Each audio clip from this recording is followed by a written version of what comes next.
sa nezadovoljni stanjem noćnog prijevoza u Splitu, odnosno svega 2 noćnim linijama. Pokrenuli su peticiju za uvođenje dodatnih noćnih linija.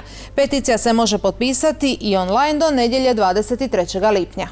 Na radost mladih sa Sućidra, Mertojaka, Visoke, Pujanki i drugih kvartova koji nisu na dohvat splitskih klubova, pokrenuta je inicijativa za uvođenjem noćnih linija.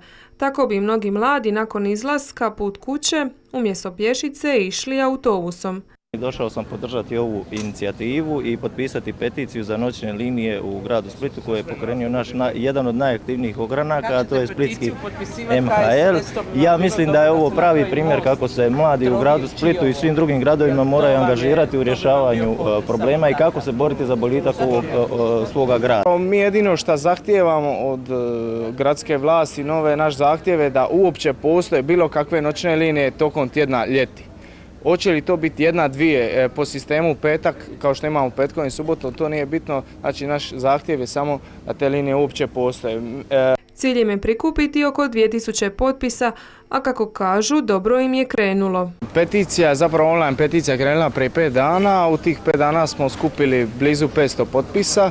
Jučer smo krenuli sa ovom peticijom našom na rivi. Moram reći da u 2 sata smo imali odaziv blizu 300 ljudi. Naša Facebook stranica je popularna već više mjeseci, ona ima blizu 1000 ljudi koji nas podržavaju. Očekujemo da će peticija i u budućnosti rasti. Mladi hrvatski liberali ozbiljno misle, predlažu kako bi se mogle financirati noćne linije. Neki od prijedloga su višednevne karte, stimulacije za odlikašima, studentima, zatim univerzalna ljetna pokazna karta koja bi imala cijenu nižu od zbroja cijelog ljetnog perioda. Na koncu, možda čak i ovo s penzionerima, škakljivo je pitanje, ali nije u redu da svi penzioneri i oni bez mirovina i recimo oni sa njemačkim mirovinama jednako plaćaju godišnji pokaz. Zadnja, ali ne i posljednja solucija je davanje koncesije privatniku, a nakon što prikupe potpise iće prema Banovini. Potpise kad skupimo jednu lipu brojku, te potpise ćemo svečano uručiti našem novom gradonačelniku. Uz naravno razgovor i želje, zapravo razgovor kako bi se to moglo izrealizirati.